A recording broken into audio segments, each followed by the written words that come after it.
Please reach out your hands in prayers over me. Most High, we ask that I may speak with your voice and that we may hear with your heart. Hallelujah, hallelujah, hallelujah, hallelujah, hallelujah, hallelujah. Your word is truth, O God. Consecrate us in the truth. Hallelujah, hallelujah, hallelujah. May Christ be with you. And also with you. A reading from the Good News according to the book of Mark. Glory to you, O Christ.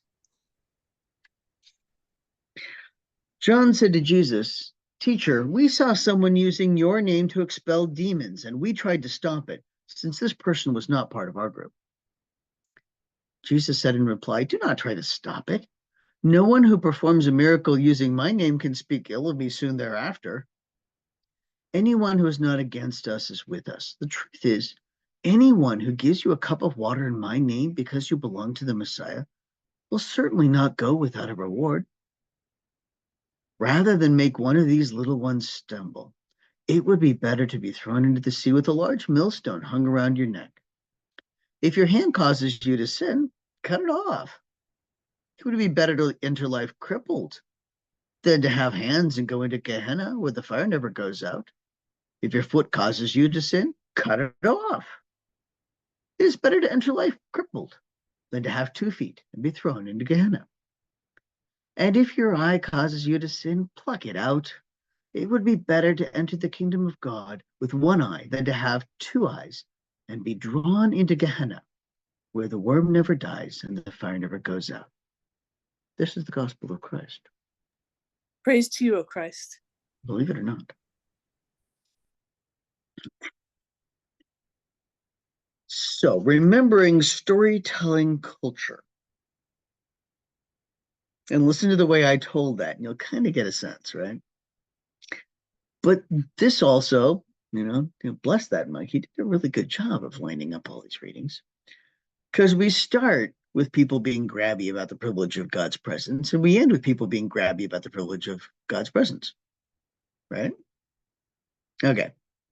So, the backstory to the Moses thing, however, is worth bringing up. So Moses had hit done now with the whining of all the Israelites and started doing some of his own to God. And he said the work of coping with all of them was just too much. And God told him to call 70 elders. So 7 is a number of completion. So 70 is kind of a really complete. Call enough elders. And so whether it was really 70 is kind of a number with a point, if that makes sense. All right. So a list of people were summoned who were going to be the leaders from those people. And by the way, not just the descendants of Israel. Verse 4 talks about the mixed multitude that was among them. So of this group, who were the acknowledged leaders? Call them in. We're going to take a little piece of God's presence on Moses and share it out. And so this is interesting that we're doing this delegation, because the other thing that's happening like at the same time is oh, you want meat, do you? All right, I'll give you meat. I'll give you meat till you're sick of it. Peace. Like at the same time, we get the delegation thing and I'm going to give you meat. When God's fed up with the whining too. I mean, the Israelites. So Moses passes the word for these named people to come. And Eldad and Medad were among the people on the list. But we're in this complaining zone, right? So they didn't feel like going. And they said to Moses, summons to come to the main tent. And God said to them, saying no. And they prophesied too. I'm not going to ask what the captioning did with that little gesture, but okay. So this kid comes running saying that our note pair still got the prophesying. And Josh was like, and Moses is like, wouldn't it be better if everybody had that spirit? Because Josh was trying to protect the franchise of God. Only the legit authorized people can do God. Told you our conversation before Mass lined up in this, right? Yeah. And that privileged thing. Are you jealous for my sake? If only everybody was a prophet. And the other thing here is, can you imagine what it was like to be those two who said no and got hauled into the work anyway? And if this hasn't happened to you at some point, it probably will. God's like that. They just don't take no very well. They're like, it's not going to please. So then we hit Psalm 128. God's decrees are faithful, they're just. In them, your servant finds instruction, and keeping them is great reward.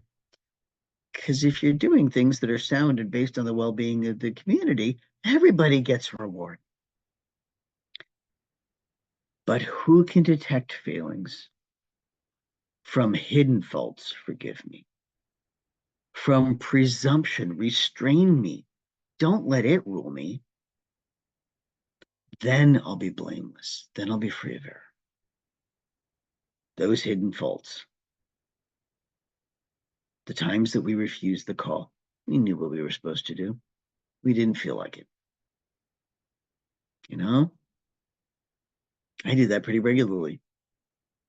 And I can either drag myself kicking or screaming, or the Spirit's going to give me one of those looks.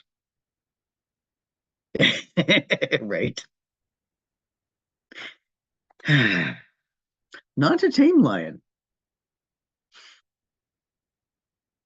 So, the other piece of that, though, is that God knows you really well and supremely doesn't care what you think you can't do. And the sheer glory of living in love just overwhelms the entire rest. You may be a hot mess, but you're a blessed mess. And you'd be amazed what God can make.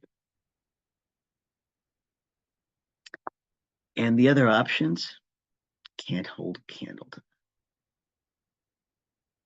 Speaking of which, James is going to have at the rich people next. Now, an answer for the rich: your wealth is stinking of corruption.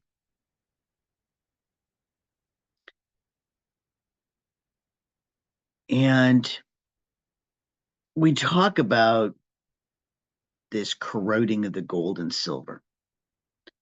And the same corrosion will be your own sentence. It will consume your flesh like fire. Corrosion, corruption. That's that rotting thing, right? Corruption. And it does consume, right? The people that are entirely trying to feed their own desires. Have you noticed the lack of happy, the lack of joy? It eats you. That next little bit eats you, corrodes you. The quote is not that money is the root of all evil. The quote is actually that the love of money is the root of all evil. Obsessing about possessions is the root of all evil. Because then you're gimme and grabby. And the light and love is when you're givey and glowy instead.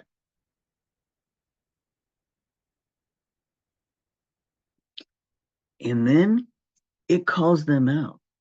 The money in their vaults that should belong to the people they claimed they were going to pay is crying out. God hears. And then we go into the who's the cattle here?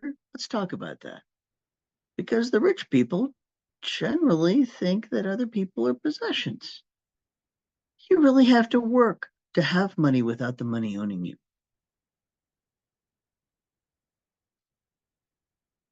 It's its own burden in a way. And so when it's talking about you've had a life of comfort and luxury, you've been fattening yourself for the day of slaughter, what it's really doing is saying, nope, you're the cattle, not the people you think are cattle. And it doesn't say that God's threatening the slaughter here. It's saying you're the fat calf. And by the way, the ones that you slaughter are not the ones that live a full life. So it's also calling them immature. You take the male cows, fatten them up and sell them because you only need one bull. And you do it young when the meat is more tender. So this is absolutely calling them spoiled children. And I have also seen this used as a warning of class warfare. You're fattening yourself up for the slaughter of the people that you're starving. Um, I have seen it that way, but I've seen it that way when people were using it to prove a point. I'm going to stick to the who's a cow now thing because I think that's a little bit more in line with what I see in the rest of James. And so I think that what he's saying is the power in society isn't internal strength, prophetic voice, or even peace. Power in society doesn't give you the real power. Instead, power in society sends you to bed with a sick tummy because corrosion does that. And then we go back to Moses's ungathered deputies in Mark, the people that God called who didn't come in. Well, John's found people that didn't come in, but they're casting out demons. Sounds like good work to me. They're just not in. And so John's trying to protect the franchise. And it's interesting that it's John this time doing this, right? And Jesus is like, if they're casting out demons in my name, it's going to be hard for them to pretend that they don't like me. Just saying. And the truth is that anyone who does a little bit of good in my name, or because you're in my name, is going to get good from doing the good.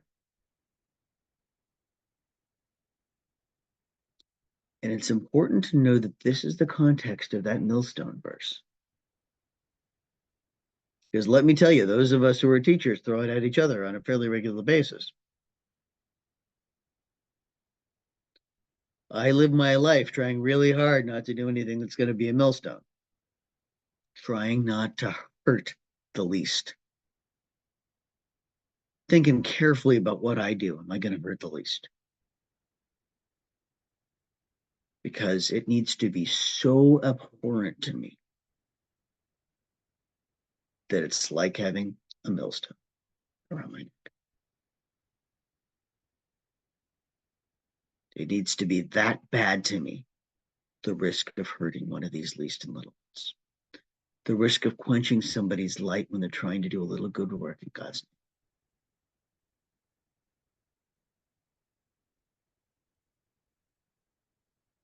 name. Now, we get into the whole storytelling thing about cut it off. And yes, cut off the parts of your life that are dragging you down, that are making you a hater. Absolutely cut off those parts of your life. Probably not your physical foot. Might be where your foot's going. Maybe you should cut out that pathway instead of the foot, right? Okay. And let's talk about Gehenna. So there is no such thing as hell. Hell is a Norse goddess of an icy underworld. What you have in the Bible is two metaphors. You have Gehenna and you have Sheol. So Gehenna, the Hanim Valley, is a place just outside Jerusalem. It's an unclean area, and it was used as the trash pit, where you burn the trash in the trash pit. It may also have another layer of even worse, because one of the theories is that this was a place where people from Jerusalem were killing people, possibly their own kids or other people's kids, in one of their pagan phases. But however that area got unclean, it's unclean, and it is the burning trash pit. Now, I'm old enough that I remember burning trash pits. I remember going out to the burn barrel and burning the trash. Heaven knows what I inhaled doing that. That's what we're talking about here. And in that trash pit, yeah, something is generally on fire all the time. And there are also worms. Absolutely. Pretty darn clear metaphor. Sheol, by the way, is the outer darkness, which usually we walk ourselves into, right? So this is about getting taken out with the trash. And it's literally trying to get you to see that you need to take out the trash and not become the trash. That's the whole point of this whole section.